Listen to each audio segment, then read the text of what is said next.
This is for the Executive Board members from Mrs. Brackman in answer to your letter of the 28th of May, telling me that no one is now going to communicate with me anymore.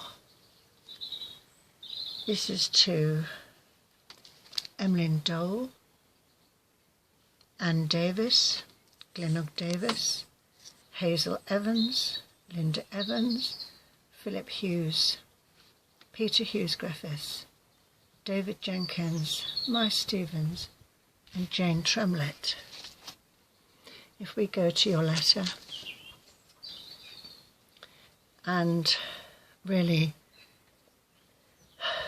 the letter isn't giving any valid reason for not discussing me anymore.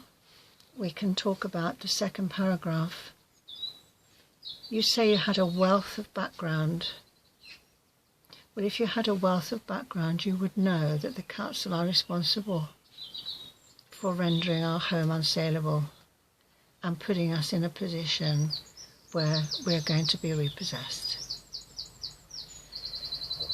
The letter itself talks about 3 different ombudsmen have considered 5 maladministration complaints from me.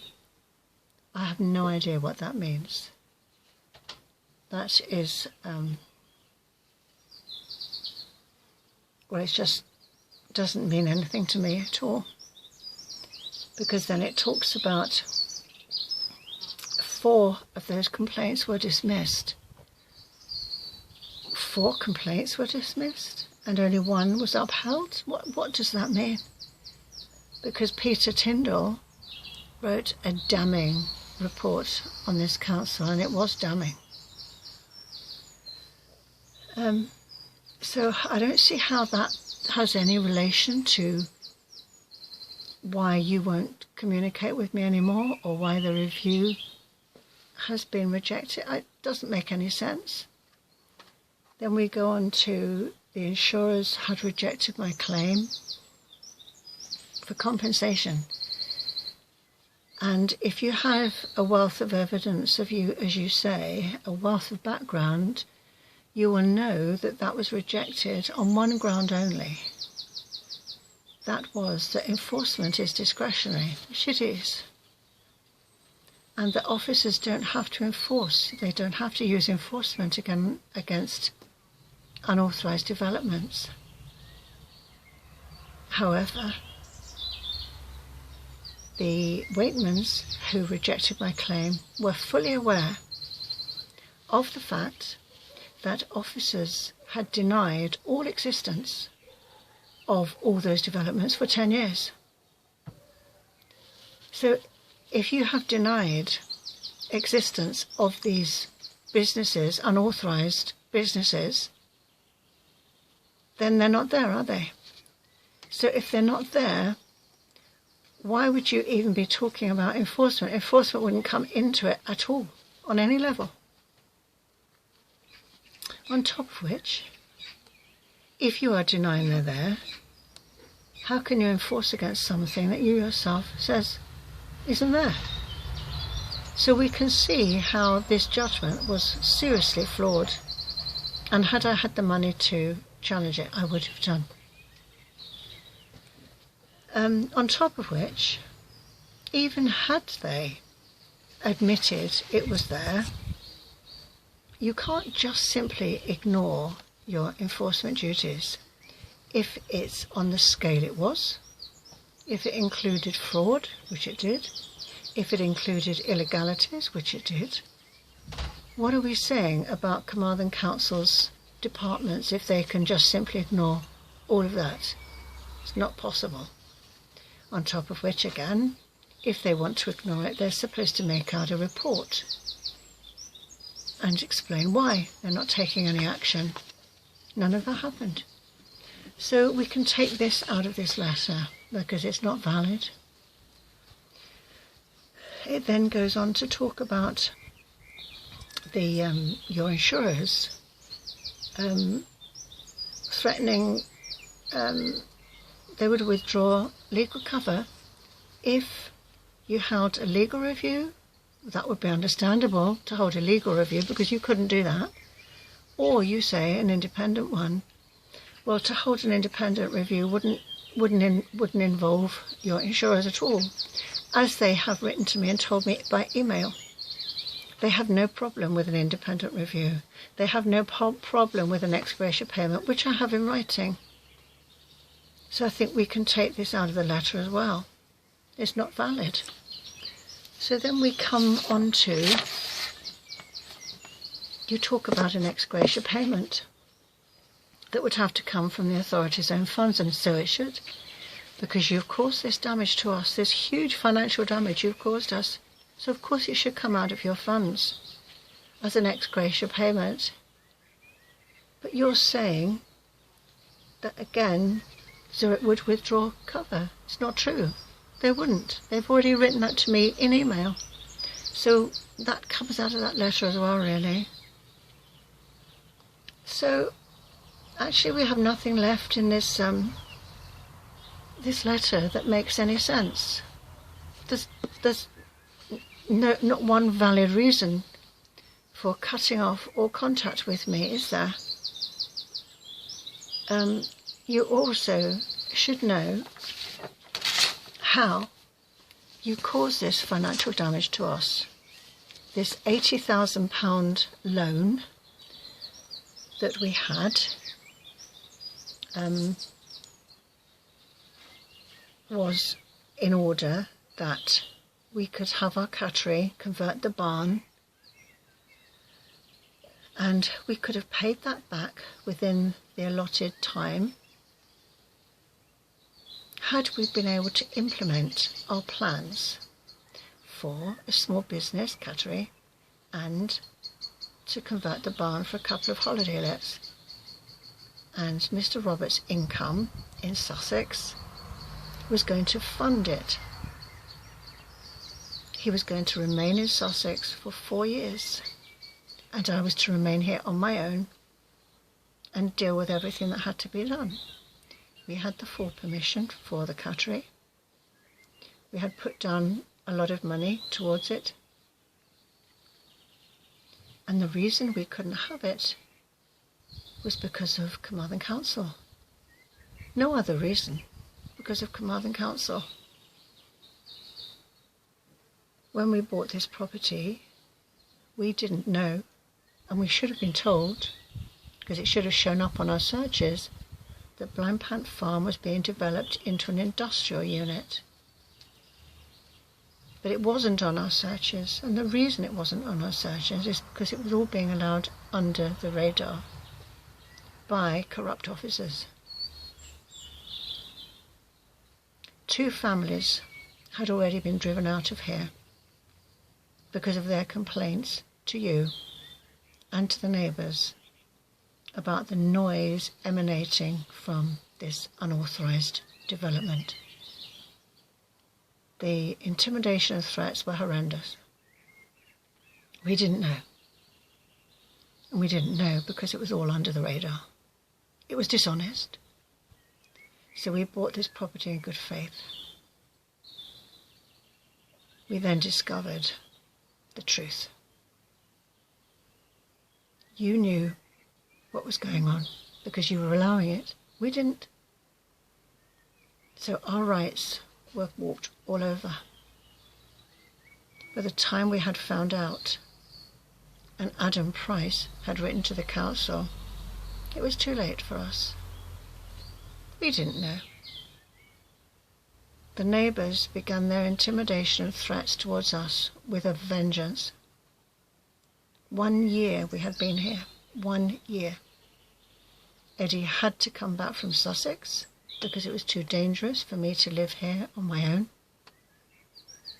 I couldn't live here on my own with these types of people next door. Even Mark James called them vile. He lost his income, the income that we needed. So we couldn't have our cattery. We couldn't convert the barn. All of our money now was being swallowed up with legal fees. So the money we had was being squandered on legal fees because of what you had done. Not because of what we had done, because of what you had done. When I tried to tell you what was going on, you denied it. No, it wasn't going on at all. You're making it up, Mrs. Brackman. You're making unfounded complaints, Mrs. Brackman. You're making unsubstantiated complaints, Mrs. Brackman. You're sly. You're devious. You're a bully. You're a troublemaker, Mrs. Brackman. It didn't matter that there was a file of complaints from many other local people all telling you this before we even came here. So you knew very well what was going on here.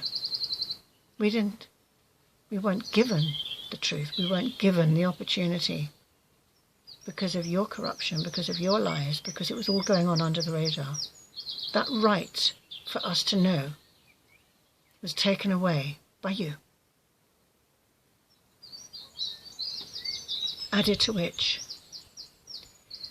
we have a conveyance which is identical to Blind Pants, which we could have used in a civil case. That was that neither property would cause to the other any obnoxious noise or nuisance. We could have taken a civil case, but we couldn't. Why couldn't we? Because you were lying about it, because you were saying it wasn't happening. It wasn't going on. So how are we going to take out a case when all of your letters were saying it wasn't going on? And you carried that through for 10 years. Even when I asked you time and again, why is all this happening there? Why are they being allowed sheds under agriculture when there's no agriculture? It's very simple. If officers had abided by their duties and carried out their duties, none of this would have happened. It's only happened because they weren't. It's only happened because they lied. It's only happened because it was all being kept secret. But the only people to suffer from that was us. Blind Pant prospered. We were ruined. We couldn't sell. How are we going to sell? We had scrap parked all around us.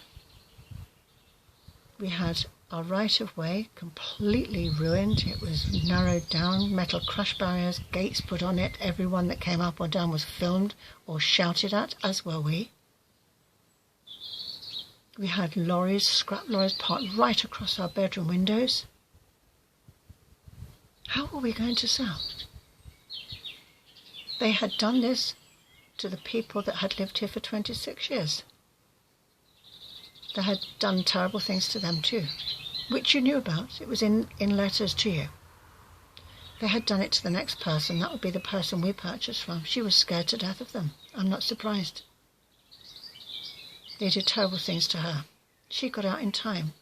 By the time we came here, she'd lied to us. But it was too late. Once we knew, it was too late. We couldn't sell. How were we going to sell? We were the third family now that were being abused on a daily basis, with scrap parked all around us, with a history of abuse towards neighbours. How are we going to sell? Where is the money going to come from now to pay back this £80,000 loan? It's gone. We had our lives taken away and all control over our lives taken away for 10 years.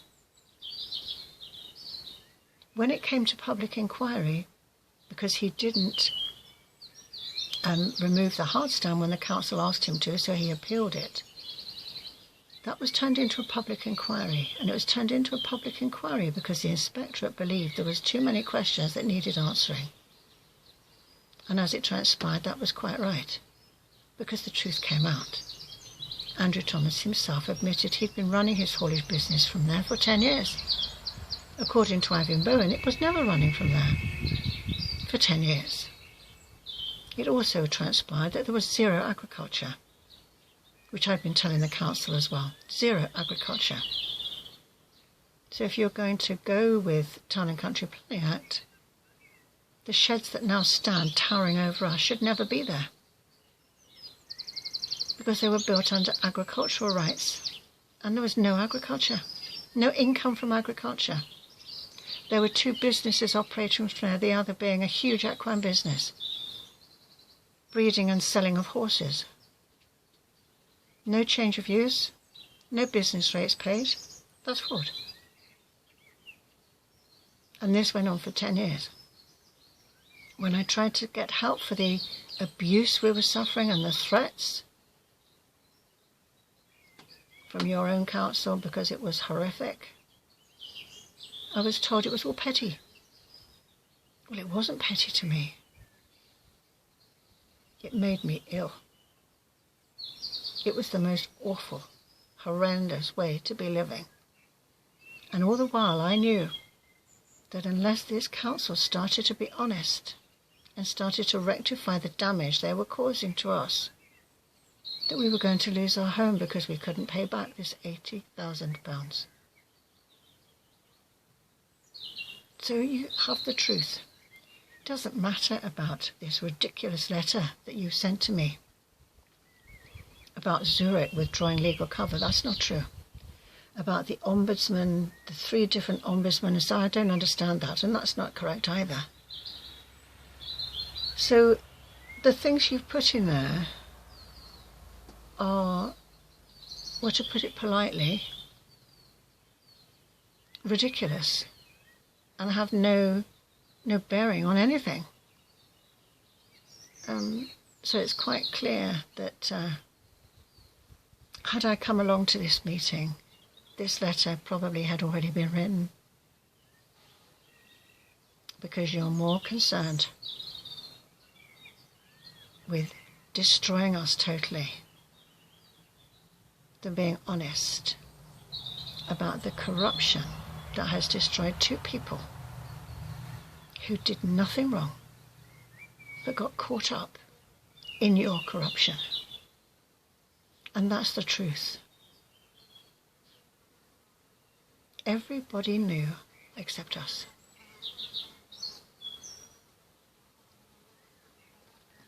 It's despicable. So I hope one of you or 2 of you might listen to this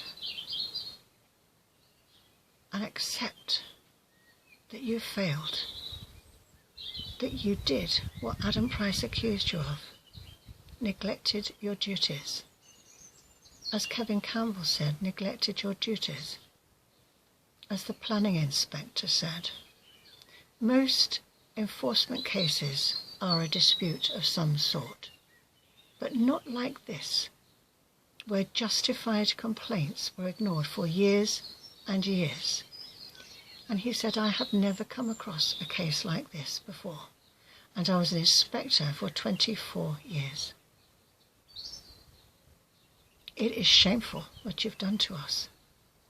It's even more shameful that you can't apologise and put right the damage you have done.